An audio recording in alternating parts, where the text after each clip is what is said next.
In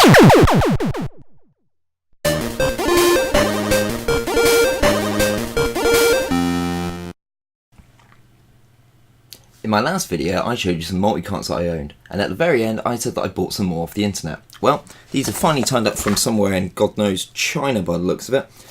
Let's have a look at what I actually purchased. First of all, the seller actually had this derpy looking Pikachu as well, which for a couple of dollars I couldn't pass up, so that can now live there for the rest of its life. But first of all, let's have a look at, well, to coincide, Super Pika Land.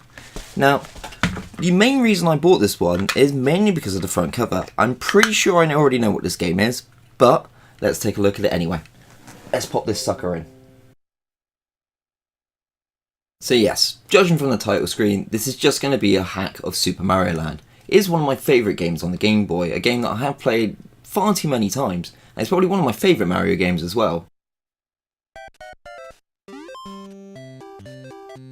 Okay, now that's pretty cool. The sprites have been changed for Pikachu. Now, obviously, that's a little bit unsurprising considering that it does say Super Pika Land on the outside of the box, but the fact that it is actually a Pikachu sprite is pretty cool.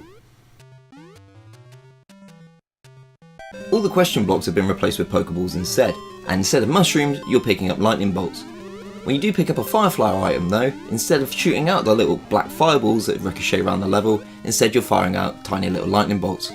I do like the little touches, even if it is just a simplistic hack.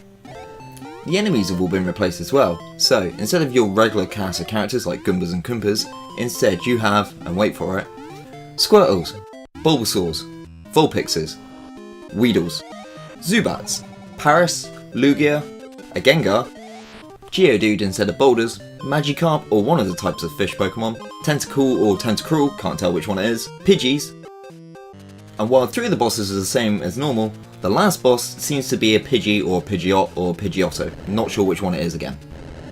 They've even changed the sprite for the underwater level and the sky levels. They have always been 2 of my favourite levels in this game, and that's what makes this game stand out more so than any of the other Mario games for me.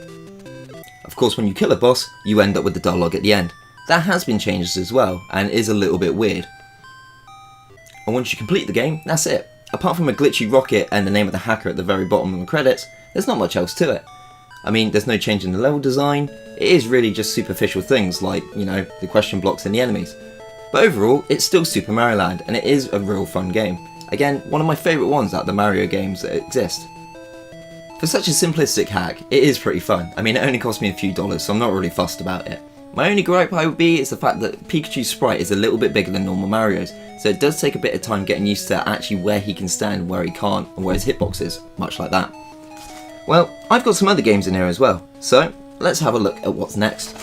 How about we do for the next one, Trip World.